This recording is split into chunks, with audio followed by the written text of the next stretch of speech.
नमस्कार, news take के Y factor में आपका स्वागत है। मैं हूं योगेश मिश्र। श्रद्धा और आफताब की प्रेम कहानी, लिव इन रिलेशनशिप और फिर निर्मम हत्या की कहानी अभी पुरानी नहीं पड़ी थी कि साक्षी और साहिल की एक नई कहानी सामने आ गई, बेहद डराने वाली, दुख पहुंचाने वाली।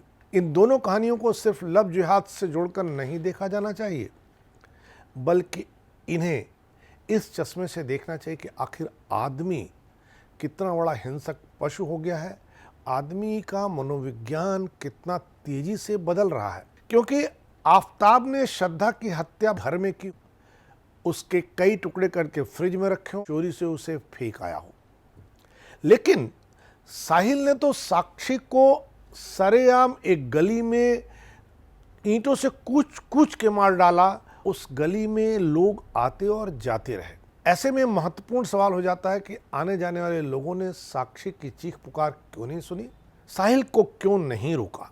क्या उनके अंदर का मनुष्यत्व जागा नहीं? घटना दिल्ली के शाहबाद इलाके की एक गली की है। गली में लोग आते जाते रहे, लेकिन किसी ने हस्तक्षेप नहीं किया। सब के सब तमाशबीन बने रहे। लोगों का ऐसा मूक दर्शक बने रहना और तमाशबीन व्यवहार पहली बार सामने नहीं आया है, और इस बात की गारंटी भी नहीं ली जा सकती कि आगे यह व्यवहार सामने नहीं आएगा। सवाल यह उठता है कि लोग ऐसा करते क्यों हैं? अकेले हमलावर के खिलाफ क्यों नहीं हिम्मत दिखाते हैं? दरअसल ऐसा व्यवहार पूरी दुनिया में लोगों में देखा जाता है। वो आज से नहीं, बहुत बीते जमाने से। ऐसे कई संभावित कारण हैं कि कोई व्यक्ति सार्वजनिक हिंसा के मामले में हस्तक्षेप क्यों नहीं कर सकता। अलग अलग लोगों के लिए अलग अलग कारण शायद सही है। आप ये कह सकते हैं कि जो लोग दूर थे उनका घटना स्थल तक पहुंचना उतने छोटे समय में संभव नहीं था, पर जो करीब लोग थे उनके बारे में आपका क्या कहना होगा? आप यह कह के छुट्टी पा सकते हैं कि वो डरे हुए लोग थे, वो हिम्मत नहीं जुटा पाए। लेकिन इस सवाल से यह कर छुट्टी पाना हमारे आपके लिए आसान हो सकता है, पर मनोवैज्ञानिकों के लिए यह सवाल यक्ष प्रश्न है। लोगों के इस उदासीन व्यवहार पर मनोवैज्ञानिक रिसर्च हुई है। उसका निष्कर्ष कहता है कि इस तमाशबीन व्यवहार को बाई स्टैंडर्ड इफेक्ट कहते हैं। इसकी भी एक अलग कहानी है। बाई स्टैंडर्ड इफेक्ट की खोज 1964 में न्यूयॉर्क में एक 28 वर्षीय महिला किटी जेनोविस की हत्या के बाद हुई। किटी जेनेविस के साथ एक अजनबी व्यक्ति ने भीड़ भाड़ वाले हाउसिंग कॉम्प्लेक्स में रेप किया और हत्या कर दी।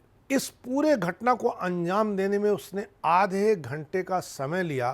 किटी चीखती चिल्लाती रही, पर कोई बाहर नहीं आया।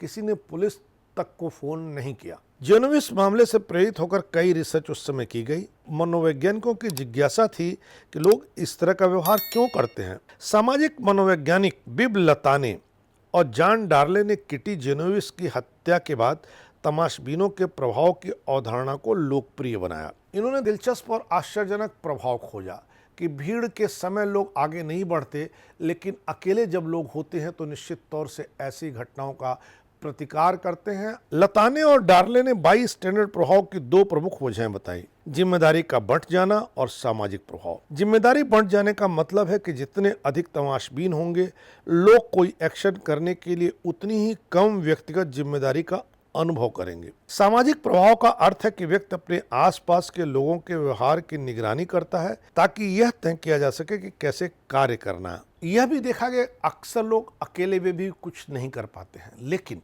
इसका कारण साफ है कि आपात स्थिति में हमला होने पर लोग सदमे में आ जाते हैं या सहम से जाते हैं, इसलिए वो उतनी जल्दी रिएक्ट नहीं कर पाते हैं। यह आमतौर पर डर की प्रतिक्रिया है। डर है कि आप मदद करने के लिए बहुत कमज़ोर हैं, कि आप घटना को गलत समझ रहे हैं, या फिर यह सोच रहे हैं कि हस्तक्षेप करने से आपका जीवन भी खतरे में पड़ जाएगा। बाई स्टैंडर्ड प्रभाव को जागरूकता और कुछ मामलों में प्रशिक्षण से कम किया जा सकता है।